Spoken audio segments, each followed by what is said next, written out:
Okay, listeners, on this episode, Sophia has no idea that we have two fires, but she'll find out that they are connected. One occurs in December of 2020 at a house, and the second set of fires involve a freeway and toll road in the city of Irvine. This is Hot Pursuit. Stories from the fire investigation's front line. This was a type of unpredictable weather event the Orange County Fire Authority had trained for.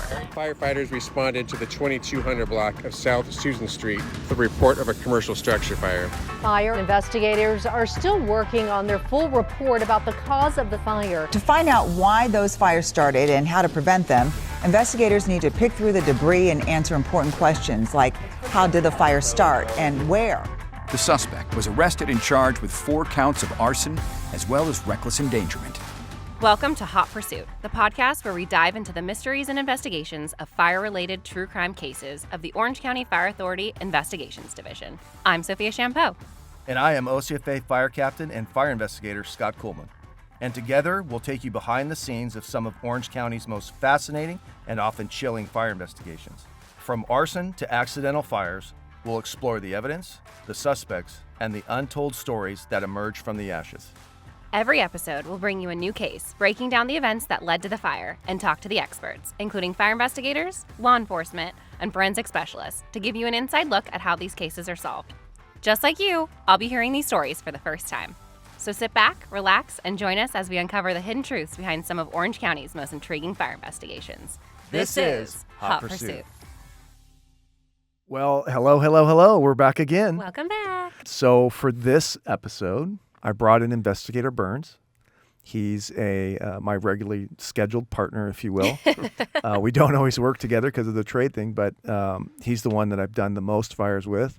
We enjoy a great relationship, and we've done numerous fires together, but we've selected or some fires, that's for you to see, for this episode. I can't wait to hear all about it. So, Investigator Burns, if you can introduce yourself. Yep, Brad Burns, been a fire investigator with Orange County Fire for a little over 4 years. Came in September, a little over 4 years ago. Like Scott said, we're normally partners. Really enjoying being in investigations here, as well as other things I've done, but it's definitely one of the more rewarding things I've done in the organization. Awesome. Did you also come from Grove, or were you... No, I'm Orange County, born and bred since the beginning of my career. Been here a little over 17 years, and just been here my whole career. Awesome. Well, I can't wait to hear the story. He's a little humble. He's also played a lot of different roles. He helps or assists with getting the vehicles, and he's been part of the training cadre. He's done a lot of stuff for this agency, so he's just got his hands in everything. He's just really vested in OCFA, but I still enjoy working with him. I love that. Now you got to tell us your favorite thing about working with Scott and your least. No, I'm just kidding. Your least favorite thing about working with Scott. All right. No. You're like moving right along. Yeah. No. So, Brad, if we will start. So the first fire that we'll talk about is one that you and I had together. Okay.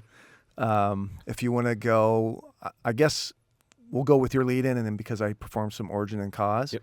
I can go into that as well. But that was one of we were working together. We were newer. Yep, absolutely. You were newer. Yeah, so I came into investigations as a fire captain. I'd been a captain for 2 years, but I had very little fire investigation experience. And obviously I came in with Scott, he's been doing it way longer than I had, most of his career.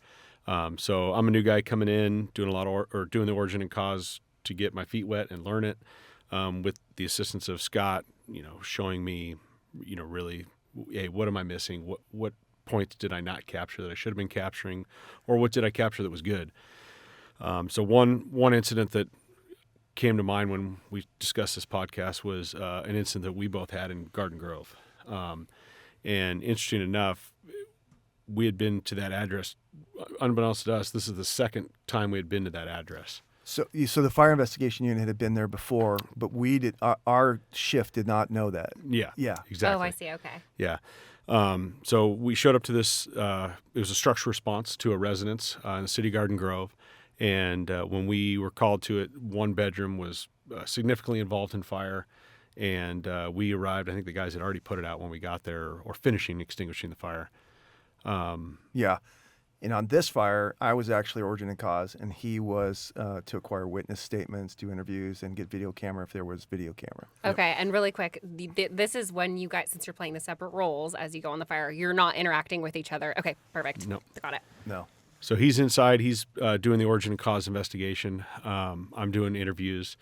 There's actually a business located behind this home that later on we find out that the business and the home are related, owned by the same person, but we didn't know that going into it. So I'm talking to the business owner behind the located behind the fire, and starting to look at video camera footage, and start recording it and going through the video camera to see what I can find out while he's inside doing the origin and cause. So before we tell you, so I'll just go into the origin and cause. So when we got there, we meet with the engine company crews, and they're like, yeah, we had a really good fire in this one bedroom. It was isolated to the bedroom, but it was starting to come out into the living area more. It appears that they've been doing some home improvement or construction to the house. It was vacant for all intents and purposes because it was getting kind of redone or freshened up. Yep. But a window was broken on the front, and the fire guys are like, we didn't do that.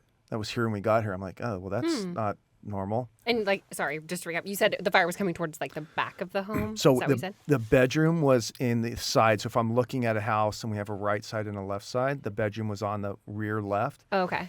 And it had fully engulfed that room, and then was starting to spread out into the living room or living area. And the living area is where the window broke towards the front of the house. the window area. So that would still been the back of the house. The window area, when the living room, then kitchen, and then that was a kitchen window. Even further. Yeah. Interesting. Okay, So I was just trying to gather kind of how much space. So it was more mechanical damage as opposed to like heat damage, and they'll break differently. You can look at glass and kind of tell what caused it to break. Was it heat or was it mechanical damage? So science. Yeah, science. So I'm like, okay. So we go in, and Brad immediately starts talking to the homeowner, and the reason it was kind of weird is because this piece of property is on a cul-de-sac, and it backed up to a commercial property. So this gentleman can walk from his house through a back gate right into his business. Oh, wow. Okay. And but it was still a cul-de-sac. Still. Yeah. Okay. Yeah. So essentially very few people would traffic through there or know that was like a through area. Yeah. There's no reason to be in that cul-de-sac unless you live right. there. That's okay. Interesting. So I'm looking around, and I'm like, okay, so we're developing a hypothesis. I see a bunch of home improvement, painting, rags. So I'm like, uh-oh, rags. So that could be spontaneous combustion. Once you're done finishing wood, and a lot of people do it, and you take your rags, they'll throw them to the side or throw them in a trash can, and within 6 to 8 hours, if not properly disposed, it'll start a fire. It spontaneously combusts. What? Yeah. Yep. Wait, that's crazy. Yeah. I'm They surprised. should put that on the can. They do. do. Put that on the can? Yeah. They do. Yeah. Perfect. Yeah. Okay. So, and if it's not on the can, then that results in a lawsuit. Woof. Okay. And we've had a lot of those fires where they are spontaneous combustion at well-established businesses that's what they do for a living, and it happens in those businesses where they actually have practices, good practice normally, and accidents happen. Wow. Okay. Either I'm really dumb or they need to make it bigger on the bottle. No, so it happens with that. And typically those fires are usually like a Friday or a Saturday night around midnight, 1 or 2. And my hypothesis on why, because usually Friday or Saturday night, people are in a hurry to get out. To get out. And instead of placing their oil-soaked rags into their can designed for that, Yeah. they just throw it in a trash can. And then 'cause they're over it. 8 hours later, you've got a ripping fire. But it also, oddly enough, it occurs in cooking establishments. So if stuff that uses a lot of oil, like Mediterranean type food, Mexican food, when they clean that up at the end of the day and they take their rags, what will typically happen is they'll get their rags, they'll take them to a commercial cleaner, they'll clean them, but washing and drying only takes out about 50% of that oil. And then they'll bring them back in like a laundry basket, and they'll let them sit there so that the day shift can fold them. Mm-hmm. Well, there's enough oil in there and enough heat that will start to spontaneous combust, and then we'll get a fire like in the middle of the night. That's so crazy. It's a big problem with the insurance companies. Dang. Yeah. I knew spontaneous combustion was a thing. I'm not a total idiot, but that's crazy. Okay, so since we're on this. Yeah, go ahead. Yeah. No, now I'm fascinated. No, I was gonna say we even God. had them at the linen companies that wash them before it even comes out, it's getting loaded in that truck to bring back to whatever business it may be. They fold all the linens, get it thrown in that big bin, and we've had it to where the trucks catch fire, and we respond to that place. And then the trucks, holy moly. Exactly. So it is a big issue, and the insurance companies like, how do we solve this? It's costing us a lot of money. But I did have an interesting one where females are using castor oil in their hair. Yeah. So that will spontaneous combust. So a lady had been using it as a nightly regime, and I don't. Wait, what? Your hair could just catch on fire? Not your hair. Oh. The rags used. Oh, the okay. towels specifically. No. Slightly better. That would be really bad. I was like, wait, you guys. Hold on. Quit using that product.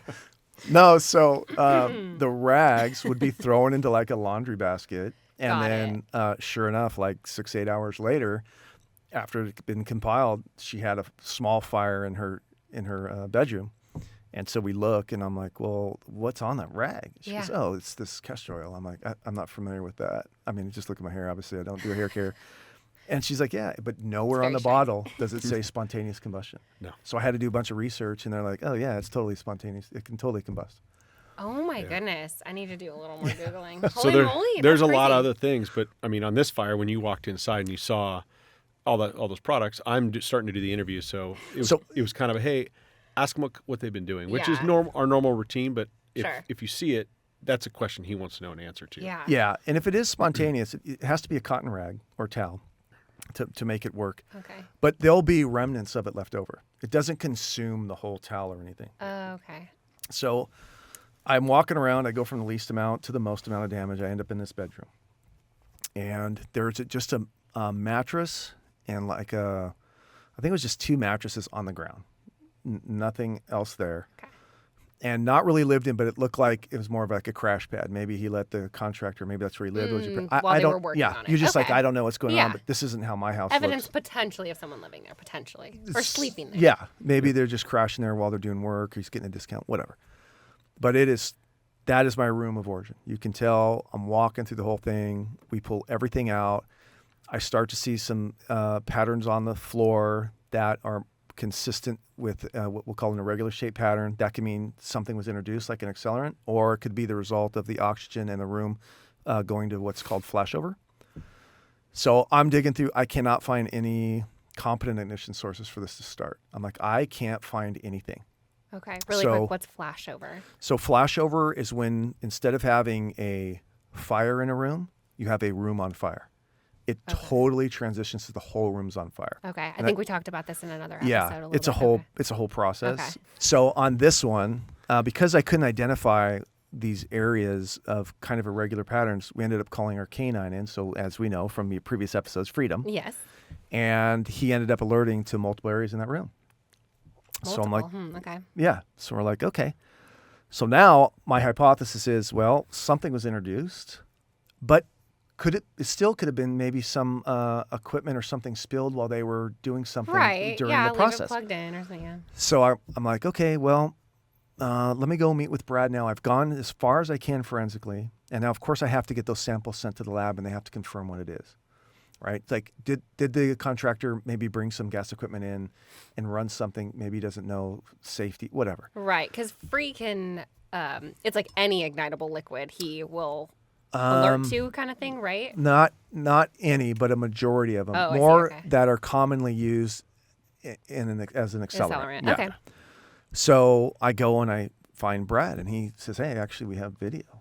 I said, well, here's a couple questions first. So we ask about construction. So initially I did the interview while he's doing the origin and cause, and I start talking to the homeowner, and I ask those questions. Hey, were you doing renovations? He's like, yeah, of course. We're in here painting. We're in here redoing the wood. He goes, it's all fake wood flooring. It's not, we haven't been staining or anything like that. But I go into, how have you been cleaning your paintbrushes? He goes, oh, well, I use this solvent over here. It's paint thinner. And I ask him about his care practices, like, where are you cleaning them? Are you doing it in the kitchen sink? Are you doing it, in a bathroom? Are you doing it outside? Where are you doing it? And he's like, no, we're doing it outside. I don't bring any of that stuff in the house. We're just inside painting, clean up for the day, and all that stuff stays outside. So we start discussing that, and I'm like, okay, well, who's living here? He's like, nobody's living here, but I'll sleep here, a couple nights a week if I'm working at the restaurant next door. He goes, I had this one guy staying here at one point, but I kicked him out a month or so ago. I'm like, okay, well, that's interesting. Noted. Yeah, so we start asking, okay, what's his name? He gives me a name. When was the last time you saw him? Kind of getting a little more details on who that person is, when the last time this homeowner was here. And he tells me that, he had left earlier in the night and that nobody had been there for several hours. He also had told me that the person who was staying there previously, that he was on hard times. He had let the guy stay there. And it had been probably at least a month since he had seen him, hadn't seen him around the place. So I said, okay, no problem. Do you have any video that looks at the property? And he goes, not on this property, but I own the business behind it. My camera should hit over here. Okay. So good news. Okay, let's go to your business if you don't mind, and let's take a look. So I tell Scott, hey, I'm going to go next door to the business. I think at that point maybe our canine had shown up. So I'm next door looking at the cameras, and we start going through all the different views to see what would look at that property, and what would be the best vantage point for that bedroom. So we start reviewing it, going through the video, and sure enough, it looks right at the bedroom window where the fire occurred.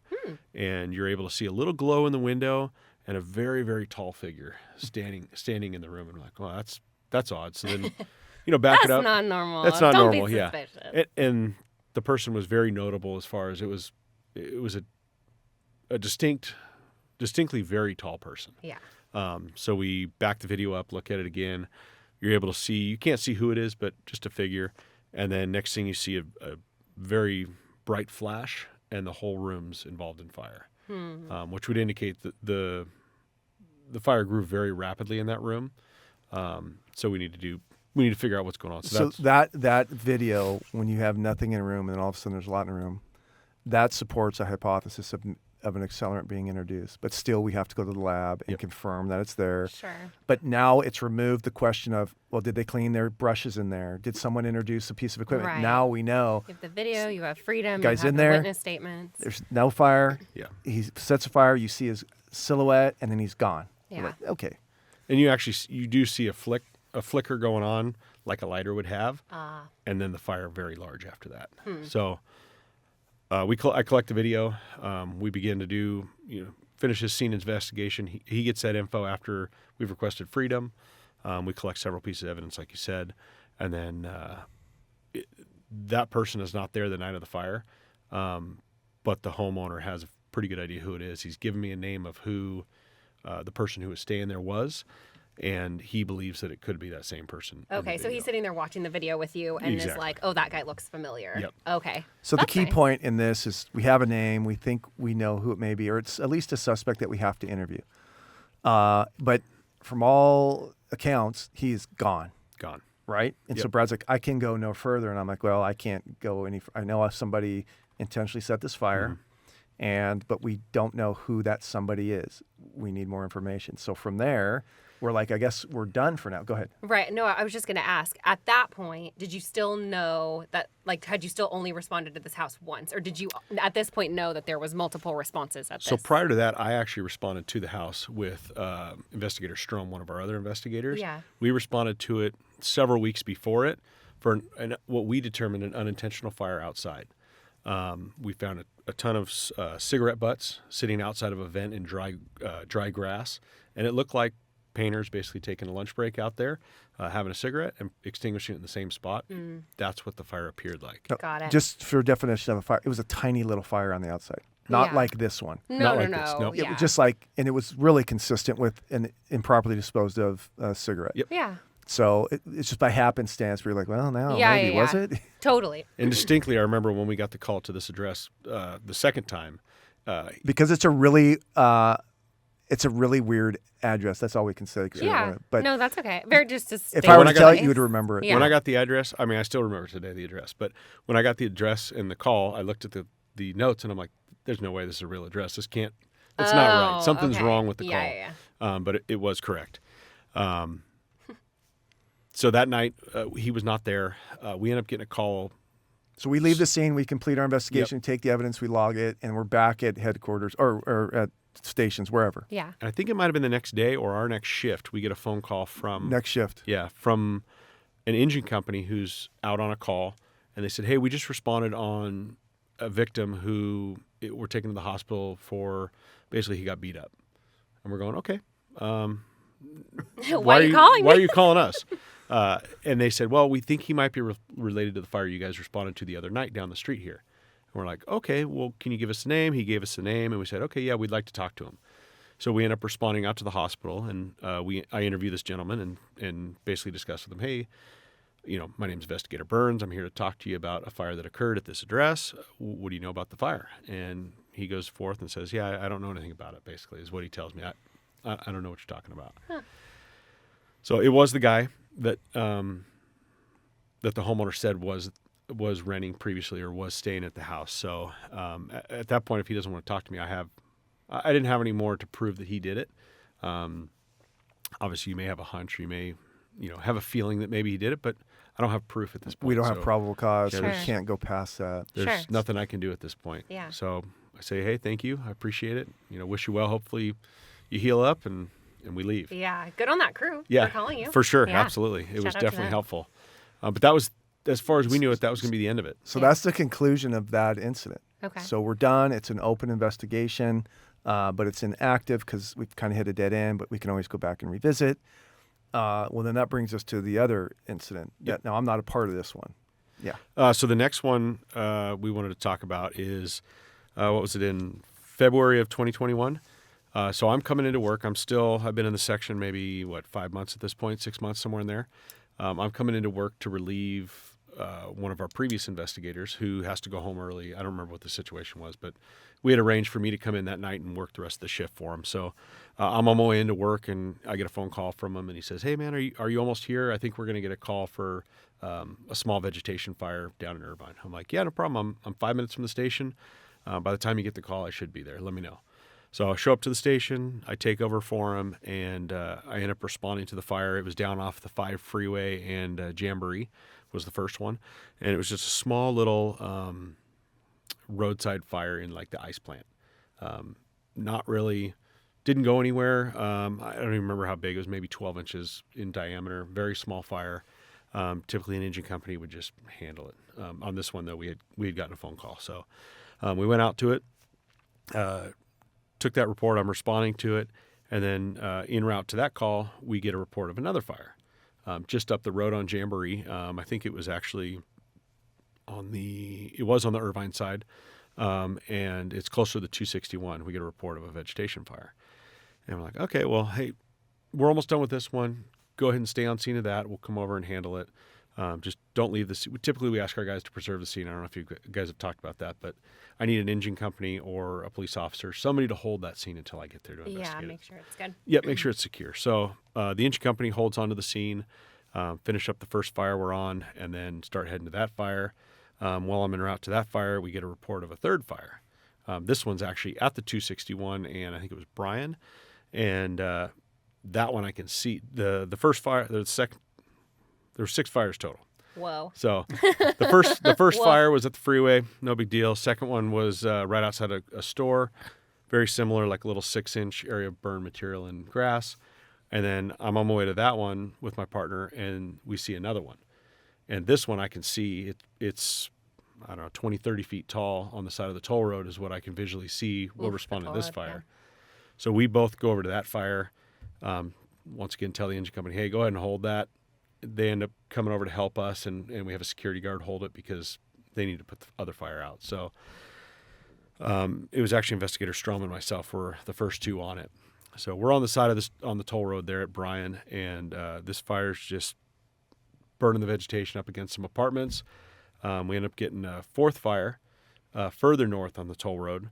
So engine companies go into that. So we end up starting to call investigators in. So at some point I think we had 5 or 6 different of our investigators come back in from home to help with it. When the 3rd fire lit, I asked for a helicopter. Hey, can we get a helicopter down here to do some surveillance and hopefully see if there's somebody in the area? But us walking around or driving our cars, it's going to be really hard to figure out who's just a civilian there, looky-loo, or who's a suspect. So we're in Irvine, so they don't have a helicopter. So that's kind of the response I get is, hey, we don't have a helicopter, but we'll see if we can get a drone. I'm like, okay, well, where are they going to come from? Are they coming from home? Is this going to be a 2-hour thing? And this guy or girl at this point is gone. We didn't know who it's going to be. So he said, okay, we'll work on it. So we continue working on this third fire. The fourth one starts off. We're starting to do the origin and cause on them. And then next thing you know, Irvine's there. Our investigators are there. And they say, hey, we have a drone up. We're going to start looking at the area. By this point, we're already doing our investigation. We're walking up and down the toll roads, I want to say through the bushes and on the fence lines, looking to see if there's anybody in there. And nobody out of the ordinary that you would expect up there. I mean, we did contact people, but nobody that was a suspect in this case. So we're doing that. Fires are kind of under control. And then we get word from our dispatch that, hey, Irvine PD has somebody on camera on a drone. We're like, what? So we didn't even know the drone was there at that point. Oh, wow. So the drone had shown up. They lifted off, and they were watching the area with their infrared cameras, and they see somebody. It was north of on the toll road of where we were at I think it might have been Irvine Boulevard. One street north. They were on the toll road, and they have somebody on infrared lighting a fire in a storm drain, basically. What? So they end up getting it on it. We're able to see it on a camera. Nice, All of us IPD. start going there. Yeah. So IPD had them. We had their detectives out there. Our guys were there. I think we had 4 or 5 of our guys respond up to the point where he was. Dang. And we're able to see him on camera. He's tucked in this storm drain, and the video caught him lighting the vegetation on fire within that storm drain. He had piled some stuff into a pile and lit it on fire. Dang. So we're all coming down from different directions trying to get this guy before he can get out of the storm because he doesn't know we know he's there at this point. Right. So some of our guys start coming from the top, from the off-ramp down. I'm down on the toll road, and we're coming in at him. Well, we didn't realize the bushes from the top side are like 12 feet deep. So guys start walking from the bushes 12 feet down, started walking across, and they're falling through the bush. Oh, no. Falling through the bushes, so we didn't realize it's that deep. So we end up falling right on top of the guy. Yeah, exactly. Yep. So we end up getting down there, and we take him into custody. We have him up on the off-ramp where all our trucks are parked, and we just kind of regroup at that point. Get him sitting there. He's detained at this point, and we start formulating a game plan. Hey, we need to talk to him and see, hey, what's going on? Are you involved in these other fires? Because at this point, we only know for sure that he's involved in this one. So we kind of regroup, talk to our partners. We had Justin Russell, investigator out there. He works with Irvine PD. He was with us, Miller, myself, and Strom. We start talking, goes, okay, you guys are going to do the interviews. Strom and I will continue the origin and cause. Let us know if you need anything. Okay, sounds good. So we're standing there, but we're not part of the interviews. We're just kind of listening. And they walk over, they start talking to him. All right, introduce themselves, collect his identifiers, which is pretty standard for us. I always collect who the person I'm talking to is information. I was in earshot, but far enough away, and I heard the name of the suspect's information. Yeah. So as soon as I heard it, I said, hey, Russell, what was that name? And he repeated the name to me, and I go, hey, come here a second. So we stopped the interview. He came over, and I said, hey, can you ask him about the fire up in Garden Grove at this address? And it was our previous fire that we went to. So he did. He walked over, asked him, and he had already gone through the interview point of the 6 fires that we were investigating that night. He goes, yeah, I lit all those. I go, okay, sounds good. It's always shocking to me that they're just like, yeah, that was me. So he admitted to him. He told us, hey, I lit the fires. And we were already at the point of intentional. So we knew somebody had started these fires. Sure, they were not naturally started. Got the interview. He told us, yeah, not only did I lit the one you saw me on camera, but I lit all these other ones. Like, okay. Overheard the name, and I said, hey, can you ask him about this fire at up in Garden Grove? I want to know if he was involved in it. Yeah. Well, they go back and ask him, and he goes, yeah, I lit that thing too. So just like that. Just like that. So not until that point did we have enough probable cause to arrest him for that fire. So we were able to close those 6 fires he lit that night there, plus the one up in Garden Grove based on. Oh my gosh. So when you heard the name, was it the same name as the crew that called you when they went to the hospital? Yep. Okay. Yep.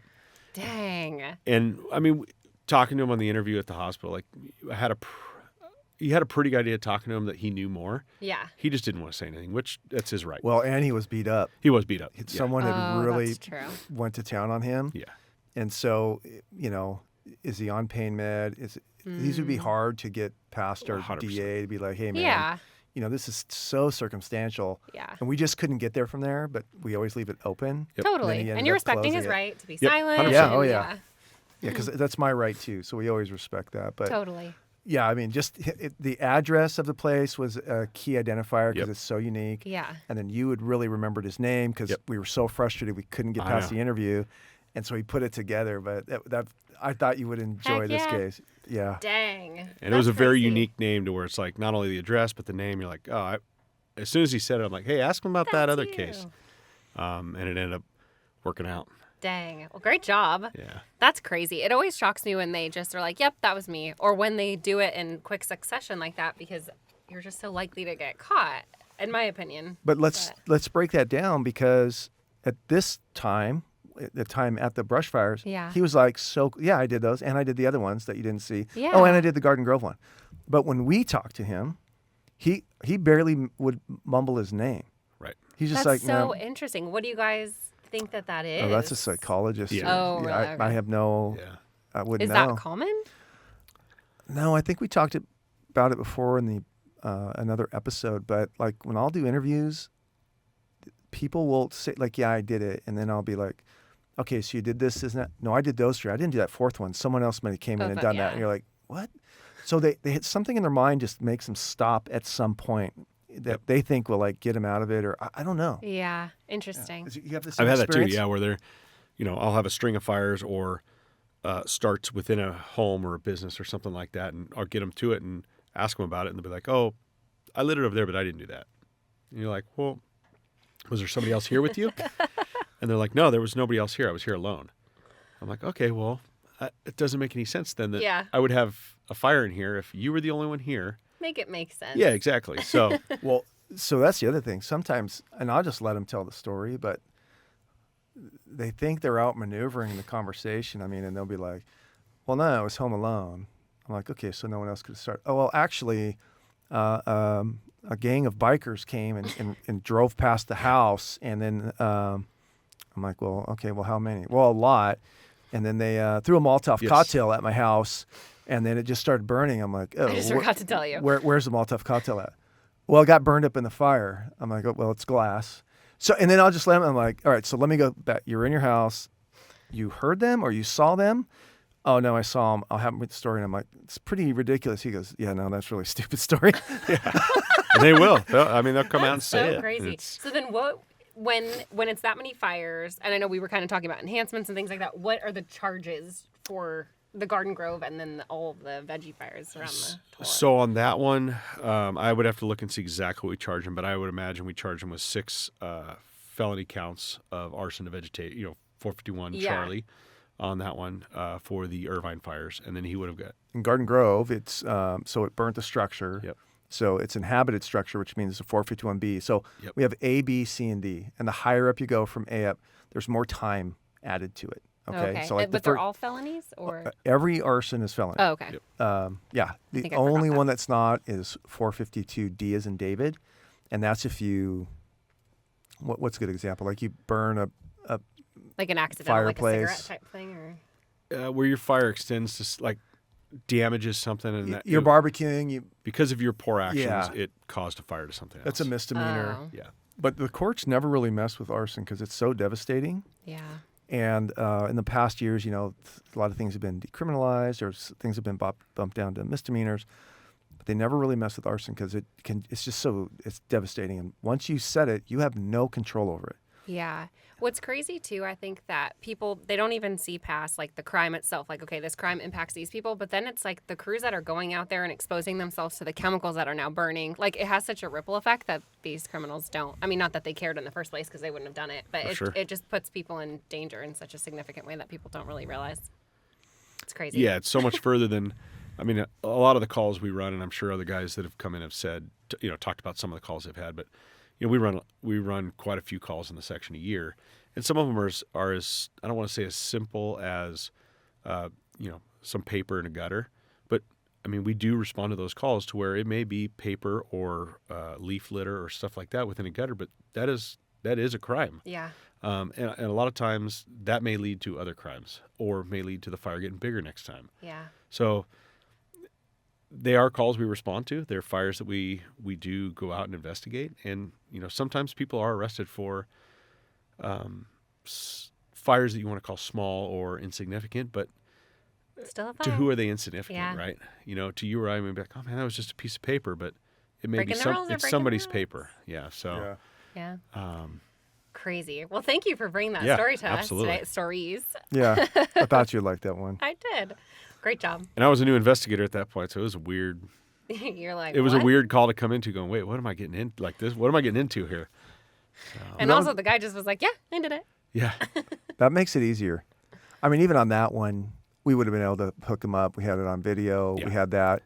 We could articulate through just the multi-fires and simultaneously that Yes. he was responsible for those. Maybe not the ones on that freeway with the ice plant, but the other ones. Yeah. Right in line, totally. And the timeline lined up. Yeah. From movement up the freeway, Yeah. from the first ice plant all the way to that. Oh, so you probably could have included I think those. we probably could have. Nice. Yeah. But really, it was the Garden Grove one that was the win, is being able to tie to that, because Yeah. Well, now it shows not only that, but now he has a history of, like, it's not just that house, or it's not just this vegetation. Yep. It's just a path that he likes to go down. And how interesting that there was another fire there, but it totally was just like a whoopsie cigarette, or do you not think that anymore? don't know. Yeah. I mean, we had excluded it at the time because we didn't have any ill intent to believe that anybody was there. There was only workers. Yeah. But yeah, we had no evidence to believe it was intentionally started Yeah. when we did that. Crazy. Yeah. Well, thank you for bringing the case to Yeah, us. We absolutely. appreciate it. Great Thanks, job. Brad. Yeah. Appreciate Shout it. out to IPD Drone. Yeah. Yeah. Thank you so much.